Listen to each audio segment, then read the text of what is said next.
Halo sobat semua, jumpa lagi dengan Denbagose Channel.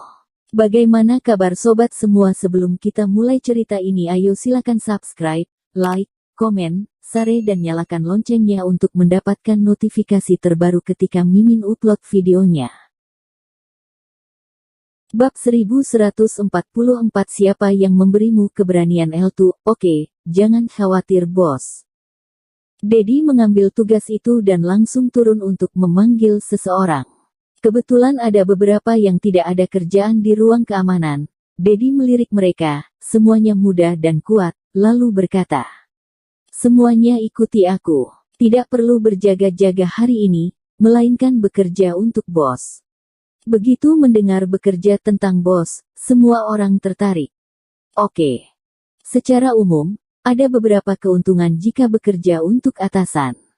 Meskipun tidak bisa mendapatkan promosi atau naik gaji, tapi setidaknya dapat meninggalkan kesan yang baik pada atasan tersebut. Jadi mereka semua sangat semangat.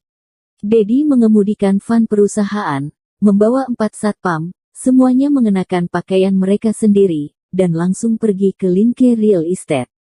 Setelah turun dari bus, mereka melihat Michael He dan Nadine Zhang berdiri di depan pintu. Dedi melangkah maju dan berkata, "Ini Tuan He, kan? Aku adalah Kapten Keamanan Swan Company. Tuan He memintaku untuk datang dan membantu." Michael He tiba-tiba menegakkan pinggangnya dan merasa percaya diri melihat penjaga keamanan yang kuat ini. Memang benar adalah Swan Company. Sekelompok satpam ini tidak biasa pada pandangan pertama. Mereka semua adalah orang yang terlatih dan jauh lebih baik daripada yang ada di Real Estate Linke.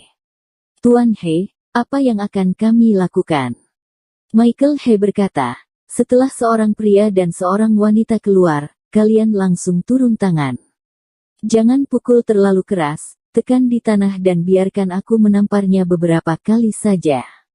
Menginjak dan memukul wajah saja sudah cukup untuk meredakan amarah. Kalau tidak, Thomaskin yang barusan mengusir mereka keluar, benar-benar tak tertahankan." Meskipun Thomaskin tidak berbicara sepanjang keseluruhan masalah, tapi mereka masih menyalahkan kejadian ini pada Thomaskin. Jika bukan karena pria itu, mereka tidak akan diusir keluar. Nadine Zhang juga menggertakkan gigi, benar, pasangan pria dan wanita itu. Hajar mereka dengan keras. "Siapa suruh Jesse sombong? Lihat bagaimana aku menamparkan wajahnya menjadi kepala babi." Begitu Nadine Zhang selesai berbicara, keluar 2 orang dari dalam, yaitu Thomaskin dan Jesse Chen.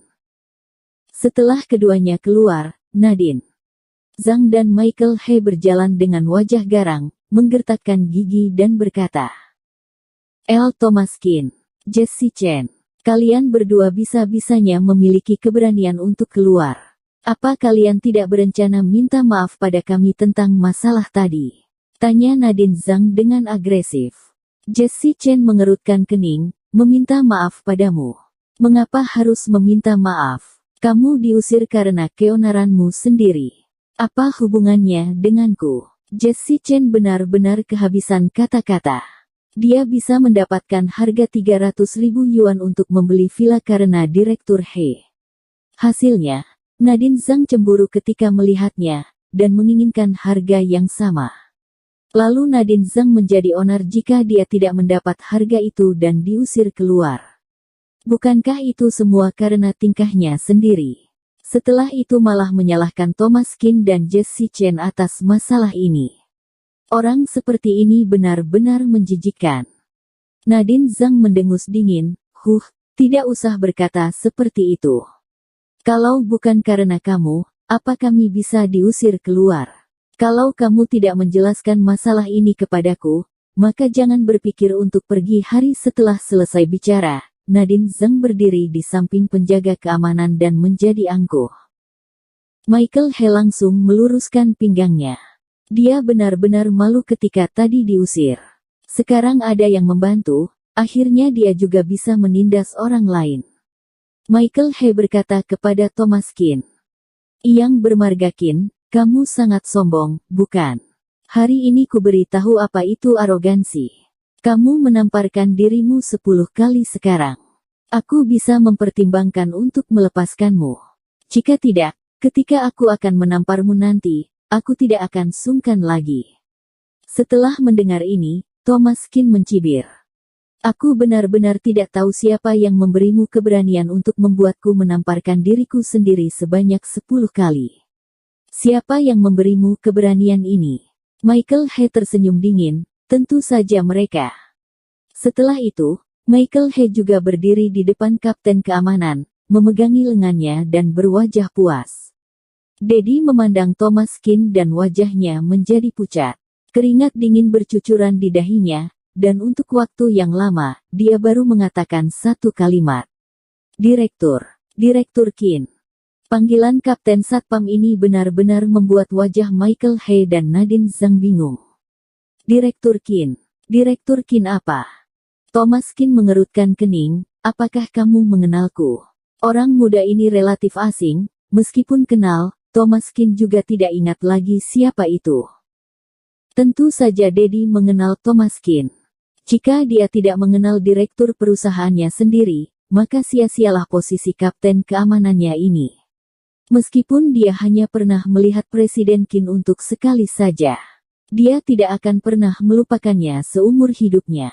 Ini adalah direktur terbesar perusahaan mereka, yang lebih tinggi dari wakil direktur Julia Wang. Seluruh Swan Company adalah milik keluarganya dan tidak terlalu sering datang. Karena tidak terlalu sering datang, itu berarti dia tidak menganggap serius Swan Company ini. Sekali tidak menganggap serius, itu berarti harta miliknya lebih dari itu. Bagaimana bisa Dedi, seorang kapten keamanan, berani menyinggung orang seperti itu? Direktur Kin, aku adalah kapten keamanan Swan Company dan namaku adalah Dedi. Aku pernah melihatmu sekali. Thomas Kin mengangguk. Baru tahu bahwa pria itu adalah kapten keamanan Swan Company, tidak heran pria itu mengenalnya. Tetapi setelah mengetahui identitasnya, Thomas Kin segera mengerutkan kening. Mengapa kamu muncul di sini dengan pakaian kasual dalam waktu Dedi tidak berani berbohong? Kepada Thomas Kin dan dengan cepat menjawab dengan jujur. Wakil direktur yang memintaku untuk datang, dia bilang putranya diganggu di sini dan menyuruhku membawa beberapa orang untuk menyelesaikan urusan pribadinya. Thomas Kin mengerutkan kening tapi tidak menyalahkannya. Dia hanya seorang kapten keamanan, beranikah dia menolak perintah wakil direktur? Thomas Kin melirik Michael He dan tersenyum dingin. Dilihat seperti ini, ayahmu adalah wakil direktur. Michael He masih sedikit bingung, tidak mengerti identitas Thomas Kin, dan berkata dengan dingin. Lelni ayahku, ada apa? Kamu berani berakting kaya, percaya atau tidak, aku membiarkan ayahku mencari seseorang untuk membunuhmu. Michael He ini seperti generasi kedua yang kaya dan bodoh, memamerkan kekayaannya di sini. Dedi tidak bisa berkata-kata dan berkata dengan dingin. Lelni adalah direktur Kin. Posisinya lebih tinggi dari ayahmu. Setelah Dedi selesai bicara, Michael He tertegun. Tidak mungkin. Jangan membual denganku di sini. Ayahku sudah menjadi wakil direktur.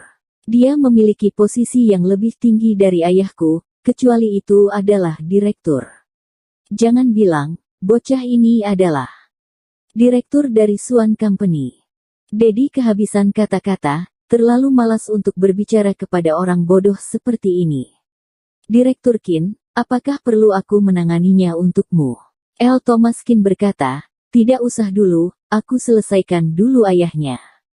Setelah berbicara, Thomas Kin mengeluarkan ponselnya dan menghubungi nomor Julia Wang. Direktur Kin, ini aku Julia Wang. Sekarang di seluruh Swan Company hanya Julia Wang yang memiliki hak terbesar, karena Julia Wang dapat langsung berbicara dengan direktur. Semua perintah direktur disampaikan oleh Julia Wang. Jadi banyak hidup dan mati pejabat perusahaan ada di tangan Julia Wang. Di tangannya, sudah ada banyak pejabat yang langsung disingkirkan. Julia Wang saat ini bukan lagi gadis kecil yang diintimidasi di departemen kualitas itu, melainkan wanita karir yang hebat. Thomas Kin bertanya, ada berapa wakil direktur yang bermarga He? Julia Wang berkata, Lah hanya ada satu, Yong Ki-hye. Iya, Yong Ki-hye menyalahgunakan kekuasaannya dan secara pribadi mengerahkan keamanan untuk membantu putranya bertarung, pecat dia. Baik Direktur Qin.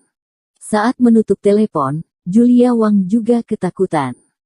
Direktur Qin tidak sering meneleponnya, tetapi setiap kali dia menelepon, itu adalah masalah besar. Pemberhentian wakil direktur merupakan kejutan bagi seluruh perusahaan. Tapi di sisi Direktur Qin, itu seperti makan biasa. Saat ini, Yong Ki-hye sedang duduk di kantor dan sedang bermimpi bahwa dia bisa mendapatkan 1% atau 2% saham dalam beberapa bulan, sehingga dia bisa mendapat jutaan dividen setiap tahun. Kalau seperti itu akan benar-benar menjadi orang kaya raya.